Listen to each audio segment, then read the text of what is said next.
Daniel Jackson, 28 Morris Avenue. Roads belong to everybody. They don't belong to you, they don't belong to me, they don't belong to anyone listening. They belong collectively to everybody. They don't belong to crony capitalism. They have a function for social interaction. When I go to other roads, when other towns, I should say, I expect their roads to be open. They weren't created or dedicated for special interests. A business cannot say, here's this publicly created and dedicated road.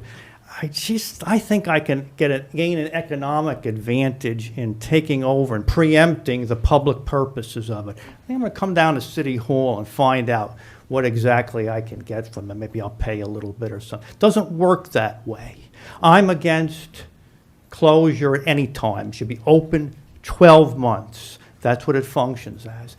And I have to comment about the consultants, because you hear things like there was a fire one time and Maple Street had to be accessed. Or you hear there could be a terrible emergency if Summit Avenue is closed while Maple Street for a non-emergency is also closed, a non-emergency. You hear things, there was a cardiologist who wrote a letter to the Milburn TAP saying that some of his assistants are having a hard time getting to the hospital at certain times because of the closure in Milburn. You hear these things, and what do you hear from the planners? Public spaces. Because we rely so much on the planners, the planners are supposed to have all the answers, and of course, they want Summit to close it so they can go to the next town and say, see what we did in Summit? They're making money. That's what's happening. They're making money. So somebody brings up the point of, if you close down Summit, there's going to be a lot more compression of other streets. And you hear these comments, and what do the planners talk about? Street furniture. They come up with academic abstractions that are injurious to the public.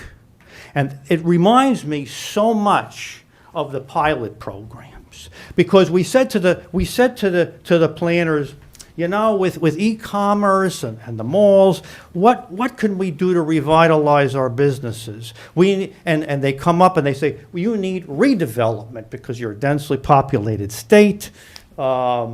You were a densely populated state, so what you need is not development, but redevelopment. So they come up with pilot programs, and sure enough, they get some towns to do it, and then they convince. How close did Summit come to giving a pilot? Because other communities were doing it. Was it that close, or was it that close? And they will go to, and as soon as if someone had given a pilot, they would have been right going to other towns to convince them, yeah, let's give pilots to all the communities. This is the way we redevelop in New Jersey, and a lot of council people will believe it. Members of the public will believe it, just as they believe, yeah, we can revitalize businesses in Summit. What proof did they offer? Their assertions. And of course, they can't wait to do it so they can go to the next town and make more money. So not only do we have maybe just 3 towns or 4 towns that have impeded emergency operations, that have